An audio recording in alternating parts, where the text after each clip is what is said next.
Papa Giovanni Paolo I è morto. After 33 days of pontificate, Pope John Paul I has died. Après 33 jours de pontificat, le pape Jean-Paul Ier est mort.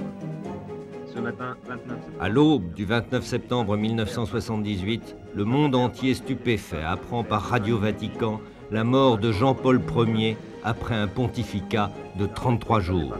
Comme d'habitude dans la chapelle. Le pape était mort dans son lit. Dès l'annonce du décès, des rumeurs circulent dans la cité du Vatican. Elles seront très vite exacerbées par des informations pour le moins contradictoires communiquées par le Vatican lui-même.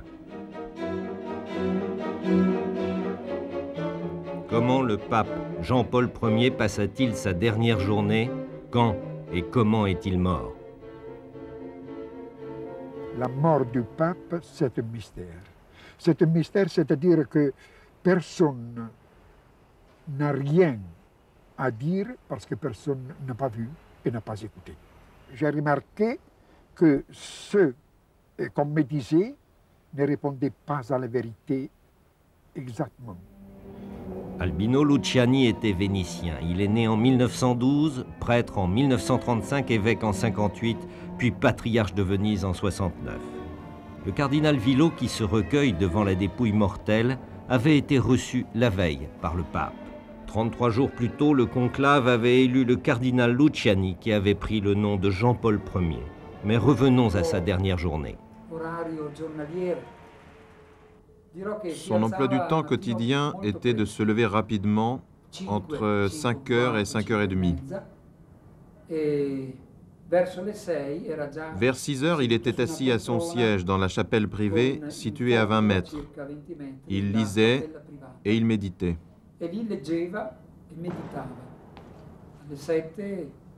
À 7h, il concélébrait la Sainte Messe. À 7h30, un rapide petit déjeuner. Et de 8h à midi, il recevait en audience ceux qui avaient demandé à lui parler.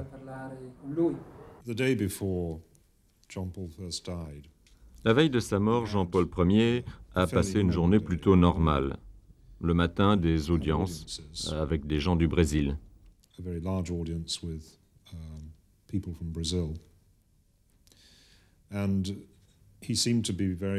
Il avait l'air en forme et de bonne humeur.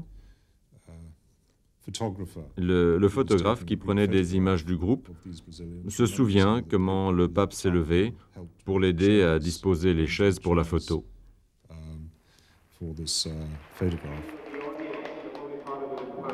Ce matin du 28 septembre, Jean-Paul Ier donne, comme à l'accoutumée, ses premières audiences au deuxième étage.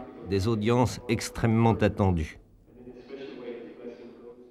C'était le mois de septembre, il y a encore beaucoup de monde qui vient à Rome, il y a beaucoup de pèlerins. Et il y avait tellement de monde que ça ne tenait pas dans la salle d'audience, qui est pourtant grande. Il y a 10-12 000 places en comptant les personnes debout. Et la tradition n'était pas encore créée, comme avec Jean-Paul II, quand il y a beaucoup de monde, de faire une audience sur la place. Et donc on lui a dit, très Saint-Père, il n'y a pas de solution, il faut que vous fassiez 2 audiences, une là et une aussitôt après dans la basilique Saint-Pierre. Et il a dit, vous voulez vraiment ma mort? Entre 9h et midi, le pape reçoit des membres de l'Action catholique romaine, le cardinal Gantin, le nonce aux Pays-Bas, et puis un groupe de jeunes pèlerins brésiliens. À 12h30, il déjeune avec ses 2 secrétaires, Monseigneur Magui et Don Diego Lorenzi. Il déjeunait toujours vers midi, midi et demi. Ensuite, il se reposait sans vraiment dormir pour autant. Il se mettait aussitôt au travail vers 2h30, 3h. Après sa sieste vers 15h, le souverain pontife se sent fatigué. Il renonce à sa promenade quotidienne dans les jardins du Vatican. D'ailleurs, le temps s'est refroidi depuis la veille. Ce jour-là, précisément, il ne se sentait pas bien. Son secrétaire lui a conseillé de prendre un peu d'exercice dans la grande pièce, le salone. Il a marché de long en large pendant 1 heure environ, assez vite. Il semble qu'il avait un problème de circulation et avait les chevilles très enflées. Le cardinal Villot, qui a demandé ce matin à être reçu par le pape, arrive au Vatican à 17 h selon les uns, selon d'autres à 18 h 30. L'après-midi, vers 5 h, est arrivé le cardinal Villot pour une audience d'1 heure, 1 heure et demie. Nous avons été appelés à dîner vers 8 h moins le quart. Ensuite, il y a eu ce coup de téléphone dont on fait tout un roman. Cet appel avec le cardinal Colombo de Milan vers 9 h. Je sais bien que c'est pendant ce dernier dîner que nous avons parlé de cet exercice de piété que nous faisons comme jeunes religieux. Un texte de saint Alphonse, l'exercice de la bonne mort. Don Diego Lorenzi, le secrétaire italien, qui était un intime, m'a dit qu'il appelait la mort 1000 fois par jour de ses prières. Sachant cela, il est intéressant d'observer que le dernier soir, il n'a parlé que de la mort, comme s'il avait l'intuition qu'elle allait arriver.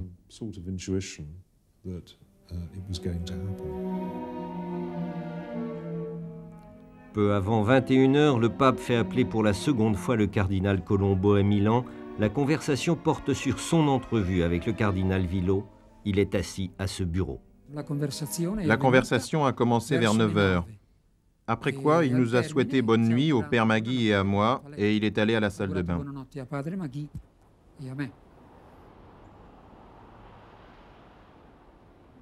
Vers 22 h, d'après un de ses proches, le pape ne se sent pas bien. Il appelle lui-même son médecin personnel à Venise qui lui prescrit un médicament à prendre d'urgence. Le soir, avant la mort, avait téléphoné à son médecin à Venise en lui demandant qu'est-ce qu'il devait faire parce qu'il se sentait pas bien. Quelques instants après son appel téléphonique, on fait ouvrir la pharmacie Vaticane pour se procurer la digitaline prescrite par le médecin. Un remède à doser avec beaucoup de précaution.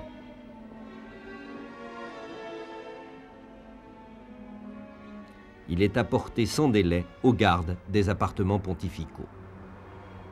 Vous savez qu'on a trouvé Jean-Paul Ier mort au petit matin, et en entendant le glas, 7 h du matin, ce qui est quand même une chose un peu inhabituelle, le gros bourdon de Saint-Pierre qui résonnait dans toute la ville, je me suis dit qu'est-ce qui se passe?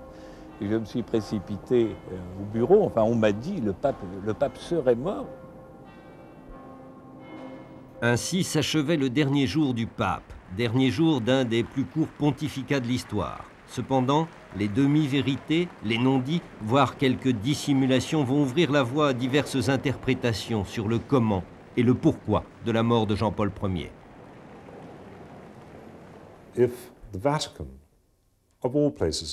Si et même le Vatican dit des mensonges, et c'est ce qu'ils ont fait à propos de la personne qui a trouvé le corps du pape, ce qu'il faisait, ce qu'il tenait à la main.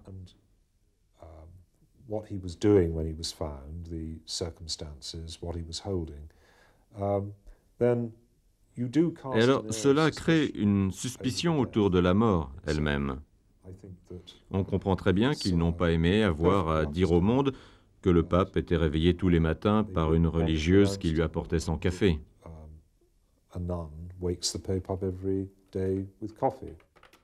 Officiellement, c'est Monseigneur Magui qui l'a découvert. En réalité, c'est une religieuse qui a trouvé le Saint-Père mort. À 5h30 du matin, il a trouvé Suor Vincenza, la fameuse Suor Vincenza. Lui avait porté les cafés, on l'avait laissé devant la porte.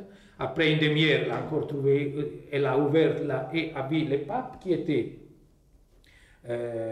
renversé d'une partie, encore dans la position avec les genoux haussés et avec cette feuille dans les mains. Dans ces archives secrètes du Vatican, aujourd'hui, on ne trouve aucun document sur les 33 jours de pontificat de Jean-Paul Ier. Il n'en faut pas plus pour que d'autres rumeurs circulent. Le pape aurait-il été empoisonné et par qui? Le frère du pape n'y croit pas. Pour moi, tous ces bruits sont artificiels. Ce sont les journalistes qui se sont rendus intéressants, provoquant une curiosité. Et surtout, tout ce bruit fait autour de ce petit écrivain anglais. C'est lui, l'écrivain anglais, l'homme par qui le scandale arrive. David Yallop, il défend avec entêtement la thèse de l'assassinat du pape. Je crois que le pape a été empoisonné. Il prenait un médicament à cause d'une pression artérielle trop basse. Je crois que ce qu'il faut comprendre, ce n'est qu'une hypothèse, mais elle est soutenue par des circonstances probantes que c'était de la digitaline. La digitaline est l'arme de choix d'une organisation appelée la P2, la Propaganda Due, une loge maçonnique illégale qui existe toujours pendant que nous parlons. Son chef est Licio Gelli. À mon point de vue, cet homme est plus puissant que le Premier ministre Andreotti. Je pense presque le monde entier qui est arrivé à faire la supposition qu'il est mort parce qu'on l'avait empoisonné. C'est une légende tout à fait gratuite. Il faudra dire que les secrétaires du pape l'ont assassiné. C'est difficile à admettre.